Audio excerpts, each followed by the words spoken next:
Friends, welcome back to Jayaprasad Guntakal అమ్మాయి channel. So ఈరోజు అయితే మేము నెయ్యి చేస్తున్నాం అన్నమాట. అది కూడా వెన్న చేసి మరి నెయ్యి చేస్తున్నాము. ఎలా అంటే ఫస్ట్ మీగడని, పాలల్లో వచ్చే మీగడని, పెరుగులో వచ్చే మీగడని స్టోర్ చేసుకొని పెట్టుకోవాలి ఫ్రిడ్జ్లో. తర్వాత మీగడ కొంచెం మిక్సీలో వేసుకొని కూల్ వాటర్, దాంట్లోకి కూల్ వాటర్ అయితే యాడ్ చేయాలన్నమాట కొన్ని. తర్వాత క్యాప్ పెట్టేసి మిక్సీ పట్టేయటమే.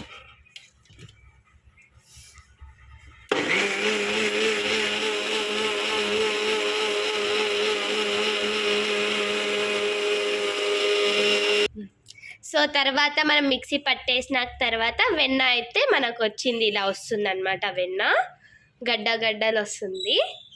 ఇప్పుడు అలా వచ్చిన వెన్నను మనము తీసి పక్కన పెట్టుకోవాలి.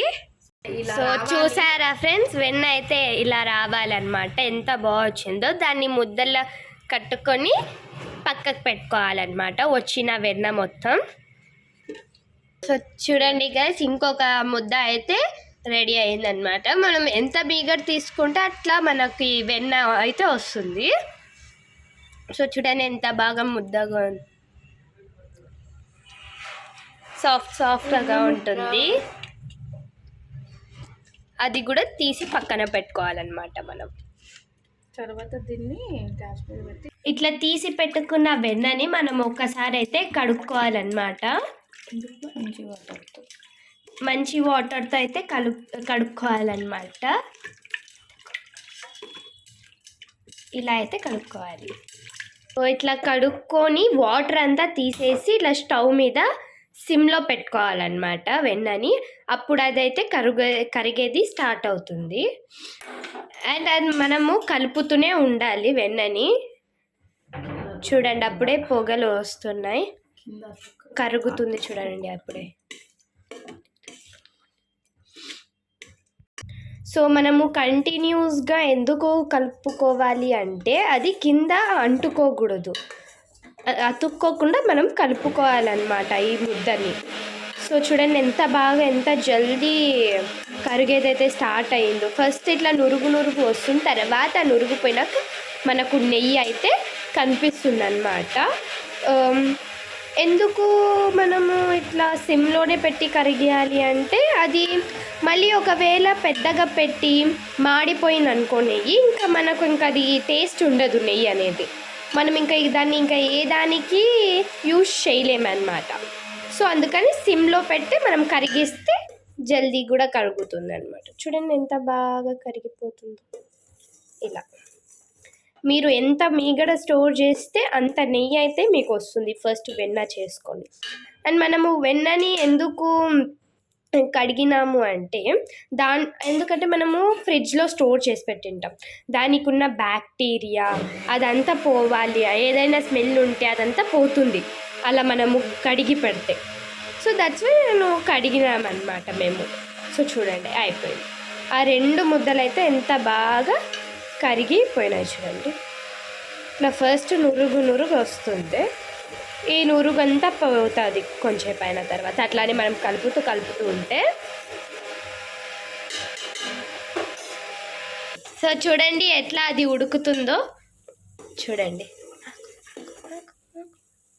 ఎంత బాగా ఉడుకుతుందో అది. అట్లా కంటిన్యూస్ కలపాలి, మళ్ళీ కింద అంటుకుంటుంది. ఈ కన్సిస్టెంట్ అయితే రావాలన్నమాట మనకు. రెడ్ కలర్ రావాలి. అట్లా కలుపుతూనే ఉండాలి, అప్పుడే స్మెల్ అయితే బాగా వస్తుంది అన్నమాట.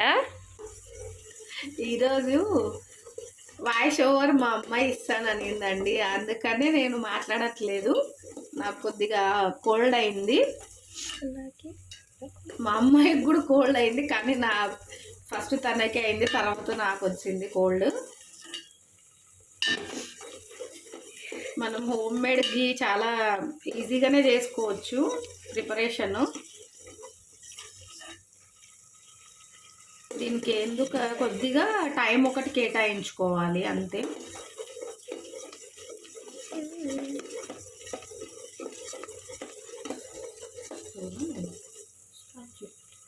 సో చూడండి ఎంత బాగా అది ఉడుకుతుందో.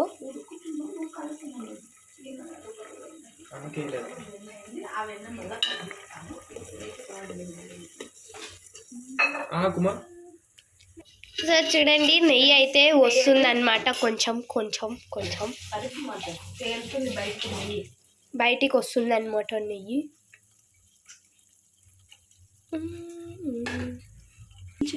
సో చూడండి గైస్, నెయ్యి అయితే అవుతుందన్నమాట, కొంచెం కొంచెం బయటికి వస్తుంది వెన్నలో నుంచి. అది కరిగి ఇట్లా కలుపుతూనే ఉండాలన్నమాట, అప్పుడే నెయ్యి వస్తుంది బ్రౌన్ కలర్లో. సో చూడండి కొంచెం బ్రౌన్ కలర్లో కూడా కనిపిస్తుంది మీకు. కొంతమంది తమలపాకు ఆకు కూడా వేస్తారు దీంట్లోకి, కొంతమంది వేసుకోవచ్చు, లేదంటే లేదు తినొచ్చు మరి దాన్ని ఆకుని వేసుకొని నెయ్యిలోకి, మంచి ఫ్లేవర్ వస్తుంది. మరి ఫైనలీ వచ్చేసింది గైస్ నెయ్యి అయితే. ఆ నురుగు కింద ఉందన్నమాట, మనం దాన్ని వడగట్టాలి. నెయ్యిని వడగట్టిన తర్వాత మీకు కనిపిస్తుంది. సో చూడండి ఫ్రెండ్స్, నెయ్యిలోకి వేసిన ఆకు అయితే ఇలా ఉంటుందన్నమాట. మేము వేసాము, తీసిన తర్వాత ఇట్లా ఉంది తినడానికి. సూపర్ ఉంటుంది తింటే.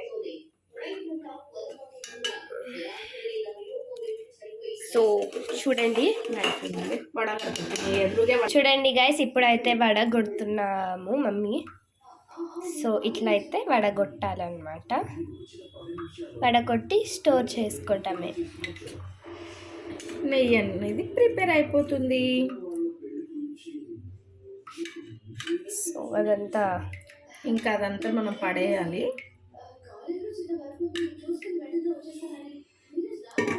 కొంచెం అయిన తర్వాత ఈ నురుగు మొత్తం పోతుంది. ఫైనల్లీ ఇలా వస్తుంది. సో ఫైనల్లీ ఇట్లా అయిందనమాట నెయ్యి అయితే. ఈ నురుగు అంతా పోయిన తర్వాత నెయ్యి అయితే కనిపిస్తుంది. చెప్పు మొత్తం నీడు పడేటట్టు ఫింగర్